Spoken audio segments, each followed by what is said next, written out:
Hello, hello, hello.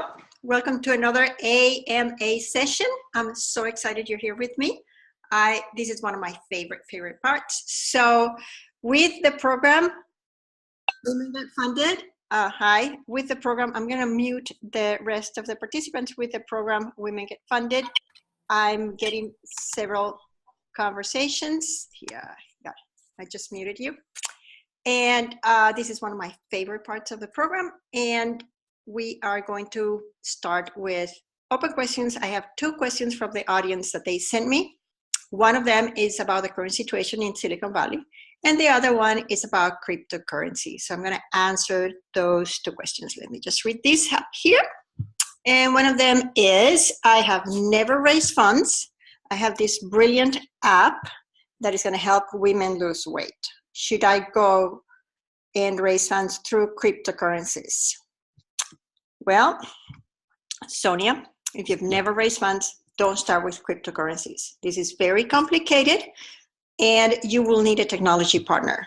There are other ways to fund your business, and you would have to have not only a minimal viable product, but you would need to have enough support so your ICO, which initial crypto offering, is not flawed. It's exactly the same way that crowdfunding works. So if you've never raised funds, cryptocurrencies is not the way to start. If you have any questions around these, go down here where there's a chat, and you can ask your questions here. So I'm going to send a question to everybody, and you can ask questions here. Okay. The second question is about what is the current situation in Silicon Valley. Silicon Valley has a ton of money, continues to have a ton of money because there's a lot of liquidity in the market. Liquidity means that people have invested in companies that get sold. So there's a lot of activity in the market, there's a lot of money to be made, and there's a lot of money available to get funded. Having said that, there's a lot of competition as well.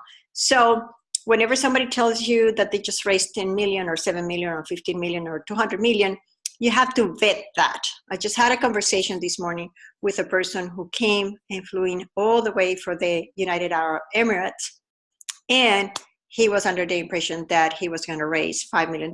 He came here, he had 300,000. Well, guess what? The $300,000 are from his friends. So he has to rethink what his strategy is now that he's here. So there is a very liquid market. There's a lot of money in the market, but there's a lot of competition in the market too. So don't believe everything that people tell you. So I'm going to open it up to see if there's any other questions, and I am going to unmute the participants.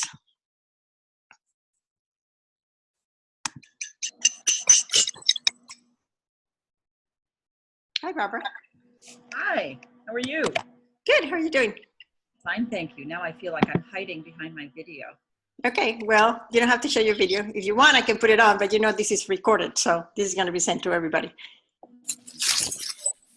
Honestly, in video. I wanted to ask about the mysterious forms of people who are offering to help with fundraising. I was just approached about somebody who has a friend who is a consultant who supports people doing fundraising. And it struck me immediately as a fear of those people who do fundraising for a fee. What are the key questions to be asking in some kind of approach like that? Great question. So the question is, how do you evaluate people that offer to help you raise funds for a fee as consultants? Is that correct? Exactly it. Okay, so it depends where you are. So I know you, and I know you're in Silicon Valley, but if you're in other parts of the world and they offer to bring you to Silicon Valley, that's a different story. If you're here, you have to ask them 3 questions. So the first question is, have you raised money for yourself, for your company? Now, if somebody has never raised money for themselves, it doesn't mean that they can't do it for you. But if they have raised money for themselves, they have a better chance of knowing how you feel. So This is like somebody said to me the other day, I don't need to know how to surf to be able to coach somebody on how to surf. And yeah, that is correct. I don't need to be a nutritional doctor to be able to eat. That is correct. But somebody who has raised money for him or herself would be able to understand you much better. So that's the first question. Have you raised money for yourself? The second question is, how much money have you raised for whom? And what other avenues that person had? Because it is in here in Silicon Valley, there is a lot of collaboration. So chances are that you get funded by a whole bunch of people. And if somebody comes and says, well, I was an early investor in Uber, well, yeah, there are like 140 early investors in Uber. So did you make the cut, or how did you get involved, or were you a limited partner in a VC? So you really want to dive deep into how this person can help you. Show me how you can help me. So that's the second question. So have you raised money for somebody else, who they are, and what other avenues of funding those people had? And the third question is very interesting, and I think anybody who's hiring any supplier should ask is, give me a couple of references that I can call and call them. So that's what you need to do. You can always call references, or you can always look at their LinkedIn profile and see if they have had any recommendations and contact those people on your own as well. Chances are that the people that they tell you that can provide a recommendation for them will give you a positive recommendation. But you also need to ask them, what other things were you doing? So did I answer your question? Yeah. Well, thank you. Yeah. I have another question coming in from the phone. And it says, following on the last question, what is the role of advisors? So advisors have two roles. They can help you in developing your strategy, but in the stages of the company where you need funding, they should be able to help you get funded. It doesn't mean that they should be able to help you get funded through equity, because you can get funded through debt, or you can do partnerships. And probably partnerships is a better way of funding, because you don't dilute yourself. So advisors should be actively helping you in getting funding. One of the problems that I found with the particular case of women is that we have a harder time receiving feedback unless we're used to receiving feedback all the time. And it probably has to do with the way we socialize, but when somebody cares enough for you to tell you something that you might not want to hear, but they even tell you that because they care for you, you need to accept that with a lot of grace. And just understand that this person cares so much for you that they would give you their comments, even knowing that you might get upset at them. So that is really, really critical. Having said that, not all comments are good comments. That's another issue.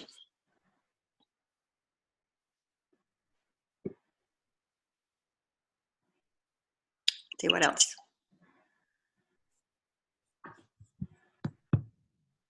Okay, I have one coming up on the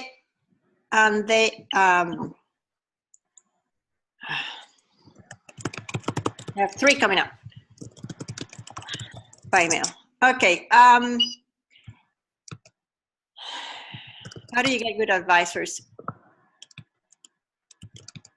Each business area has five structural areas. Administration and funding is one. Resources, which is finance. Operations, production, and logistics, the second one. And it's somehow related to marketing and design and sales. That's the third one. Human resources is the fourth one. And you put it all together and you create the strategy. So those are the five critical areas. Everybody should have an advisor in those five areas. You don't have to have 5 advisors, but they should have somebody that they can talk to in those 5 areas. And that is the role of the advisor. Now, the advisor doesn't tell you what to do. It tells you, this is what I would have done. And there's a system that I really like that is called PAR, and that responds to the second question is, how do you manage your advisors?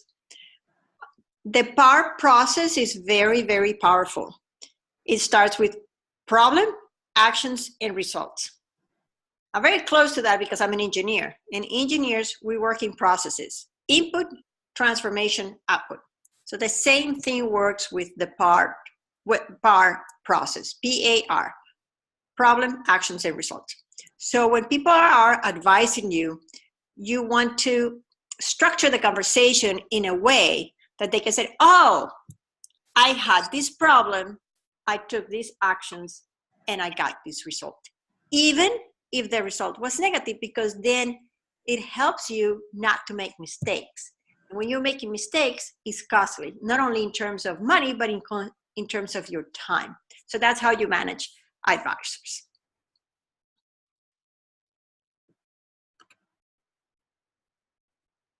Okay, here's the other question.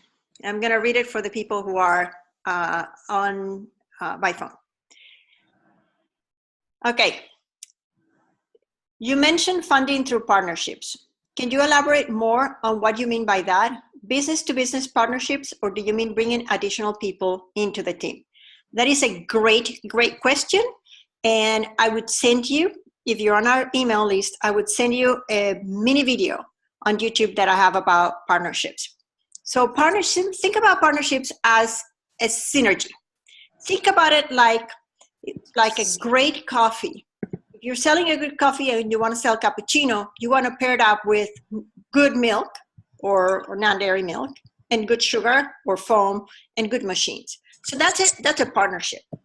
What happens in partnerships is that you can form partnerships because both parts are targeting the same population, not the same problem, but the same population. So for example, if you want to have, I'm just running through this example right now. If you want to run a promotion and you know a company that creates videos, you can form a partnership and tell that company, okay, let's run a promotion together. I'll promote Women Get Funded through your videos, and you promote videos through Women Get Funded. And then you form a partnership. The advantage of partnership is that it's very, very clear and focused. It's not a joint venture, it's a partnership. So you get together and you say, wow, if we both work together, we can both benefit. And there's a better way of doing this instead of spending the money. Partnership falls into the category of unfunding. The unfunding mechanisms make the funding needs disappear. And when you make the funding needs disappear, what you do is you structure in your cash flow what are the things you need to do and how much they're going to cost. And then you say, okay, who benefits if I do this? I'll give you another example of partnerships, but I want to answer a couple of questions that are coming. But please let me know if I answer your question. So partnerships, you get together with a very specific goal. You can do partnerships to increase your sales, to close your sales cycle, to increase brand awareness, to get better products, to add other services to your clientele. So you can do partnerships for a lot of things. And what you do is you use other people's resources for the benefit of those, of both. But you also give away some of your resources for that. Let me know if I answered that. Yeah, has to be a specific goal. And you need to know that the other partner can deliver too. So yeah, I'll get back to partnerships in a second. This is another question. Do you always give advisors equity? This is a great, great question. This is a fantastic question. Not only advisors, but the key team leaders.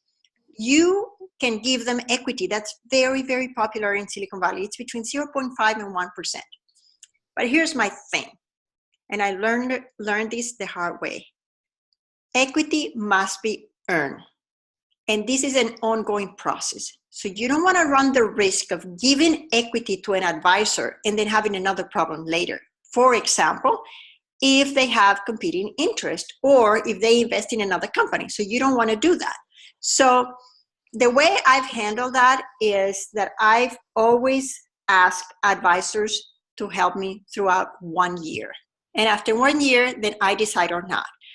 I also shield myself through either advisors or a board. So whenever I run my businesses by myself, because sometimes I run my businesses with co-founders or with other investors, but whenever I run businesses by myself, I always say, I need to discuss this with the board, especially giving away equity. The last thing about giving advisors equity is that you have to structure it in a way that you can take that equity back. So it's either through vesting or they have to sell you back the equity at the same price that they bought it. Depending on the country that you are, and I don't know where you are, in some countries that has some tax implications or not, so you need to be aware of that. I had the case recently of one advisor that helped a company that I invested in, and I'm on the board, and I'm a big investor in that company throughout the years. And we gave them 3%.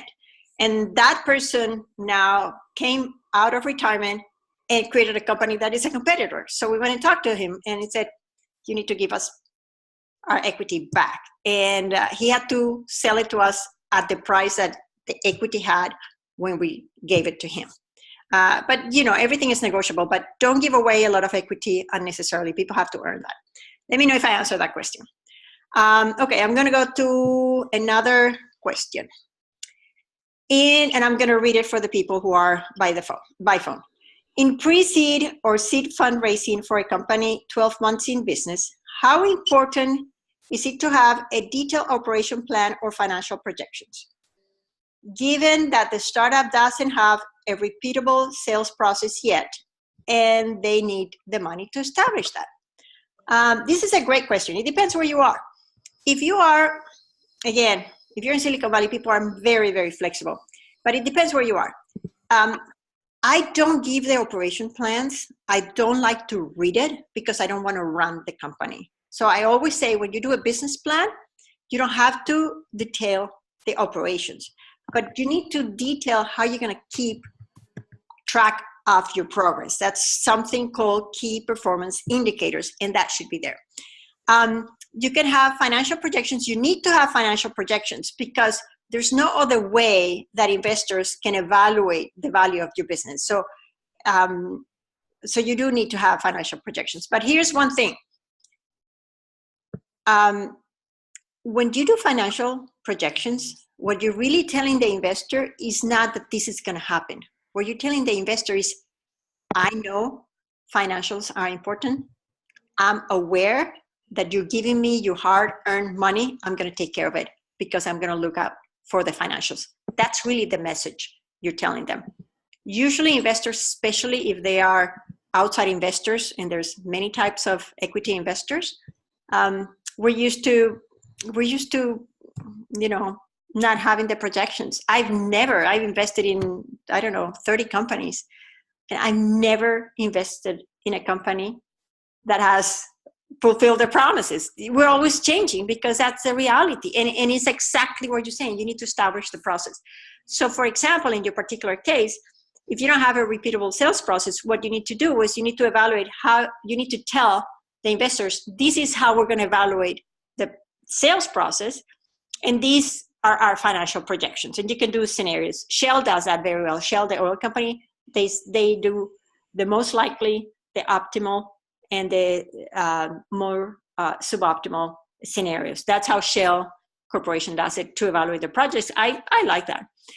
You can say, well, this is the sales funnel, and you should look into inbound sales to get an idea of what they call the funnel. And you can say, well, we're going to have so many people coming in, so many people are engaged, this is how long it's going to take, this is a percentage of people that we convert, and this is a percentage of people that repeat or refer us to other people. So those are pretty much how you structure your sales process.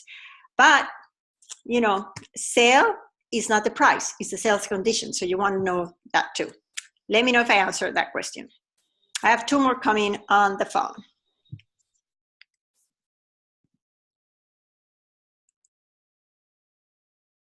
Okay, the question was about inbound marketing.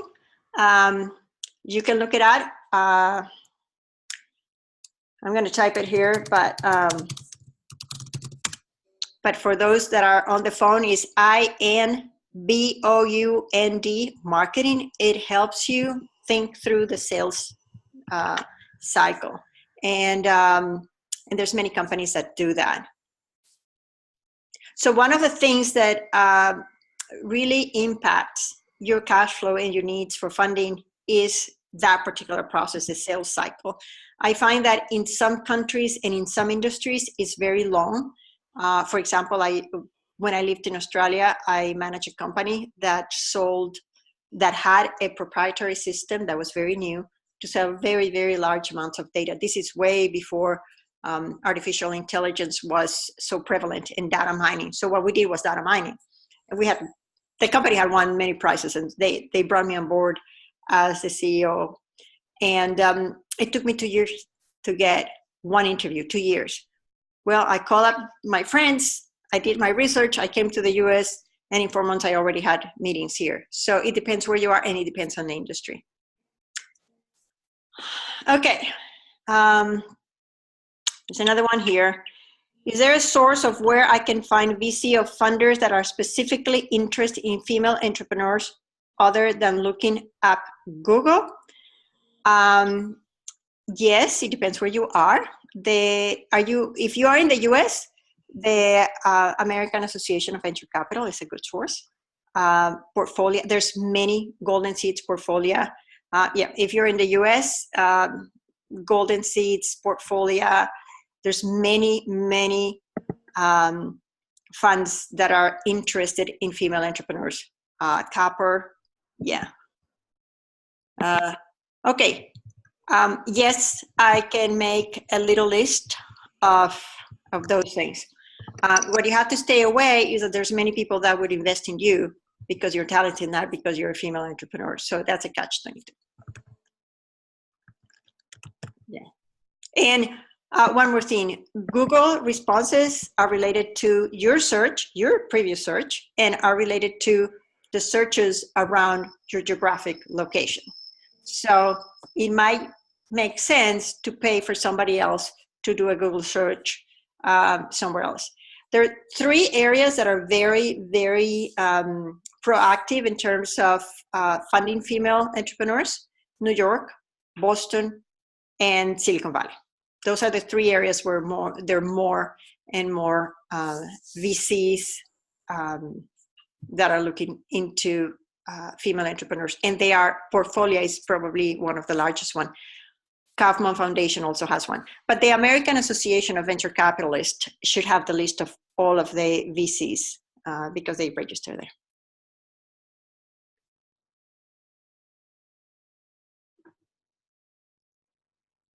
Okay. This comes from the phone.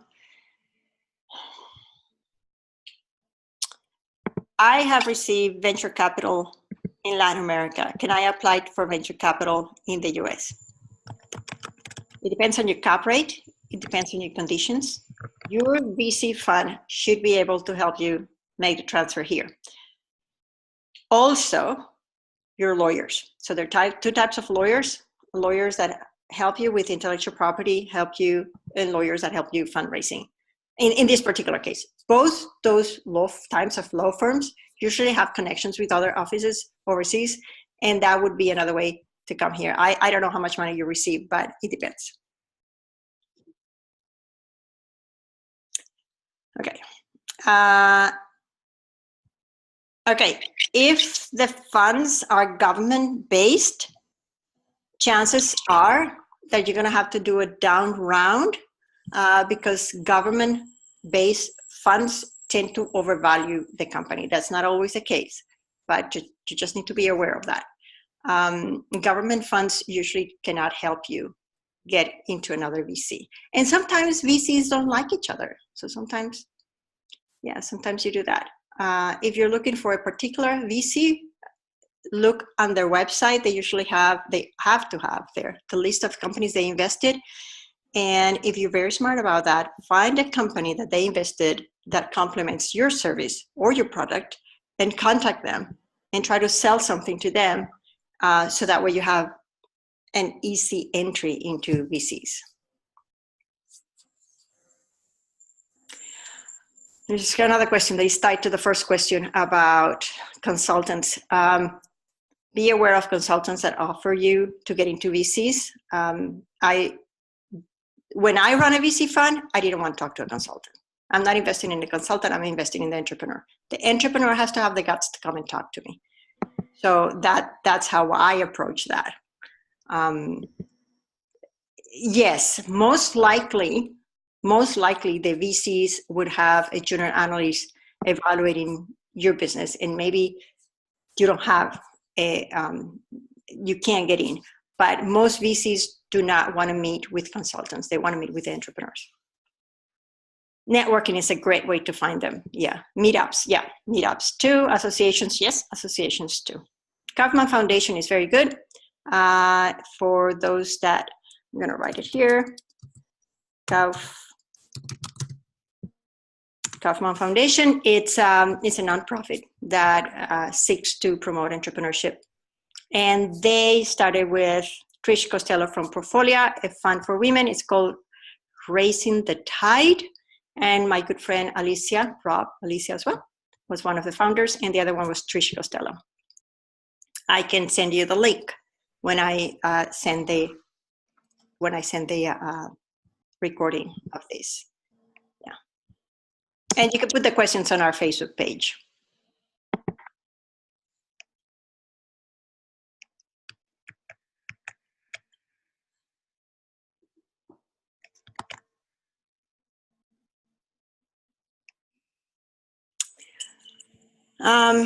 Okay, this is a personal one.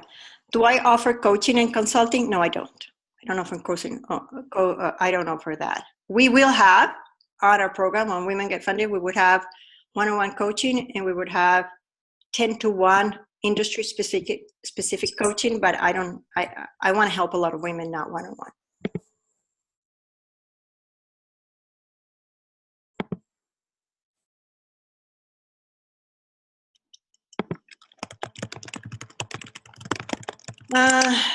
The applications are not open yet. We've had some issues with our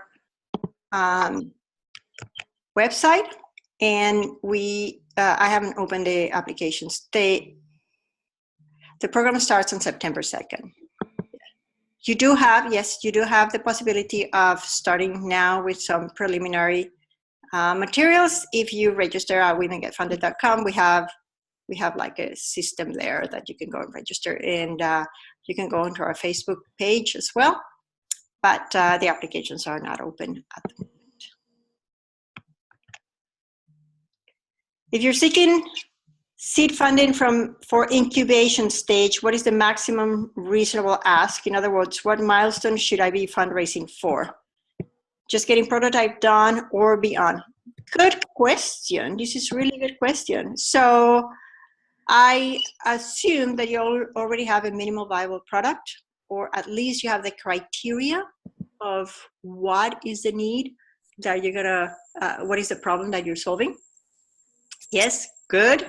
So if you are in some incubators, they pay you to get there, but it's hard to get there. Y Combinator, 500 startups, they give you some funds, they take away a percentage in the bio as well. So it depends how comfortable you are about giving away some equity so early in the game. If you don't have any alternative, just go ahead and give away some equity. Who cares? You'll start another company. You just want to build up your reputation and your knowledge and your network. So don't be too greedy about that. If you are, if you're going for an incubation stage locally, then your best bet are families and friends. There's ways to raise money from families and friends, and that is by giving them an elegant way out. And this is what I call emotional funding. So people don't invest in the business, they invest in you. So you need to make sure that you build that trust and you don't lose their money. And you don't have to guarantee that, no. But you just need to guarantee that you're going to treat them with fairness. You're just not going to go and use the money to eat at expensive restaurants. So you need to be a little bit frugal about that. A reasonable amount is the amount, it's how much you're gonna spend in the first 6 months. Try not to get a salary or get a very, very, very low salary. You don't wanna go market rate. And the other thing is, what are the conditions of that raise? So it's a catch-22. Convertible note, which everybody is going towards debt that can convert to equity, or straight equity. It depends what works for you. It'll be too long to explain here, but don't get hung up only on the value that you raised, which should cover 6 months, but also think about the conditions. I personally don't like safes. I don't know. I just don't. I can send you a couple of discussions about safes. Convertible note works too. You're welcome. There is a great article that a colleague of mine wrote about price and valuation of the companies. Greed can kill fundraising, and you don't get a second chance. So you need to be extremely well prepared when you go and negotiate. One of the people that is going to take the course, she just applied, and I told her, this is the maximum cap rate that you should be expecting. She didn't listen to me. Increase the cap rate, change the valuation of the company, not once, but 3 times. We said no. And then she came back and she said, oh, I didn't understand. Can we negotiate? No, we cannot negotiate. You're too far into the game. So you really need to be well prepared. And this happened to a woman recently, but it has happened to a couple of guys that I interacted with later. How did I interact with them? I'm a member of St. Hill Angels, so we see a lot of deals. Yeah.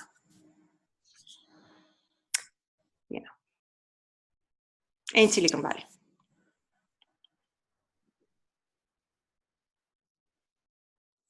Okay, so we're getting ready to wrap up. Thank you so much for being here. This is really, really cool, because I tend to think that I know what people are searching for, but you just show me that I'm ignorant. Thank you. Let me know if I can be of any help. This is Alicia Castillo at Women Get Funded. You're very welcome. Now let's get you funded.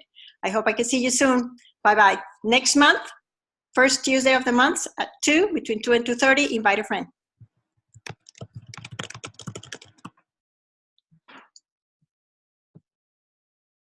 You're welcome. This is over to you.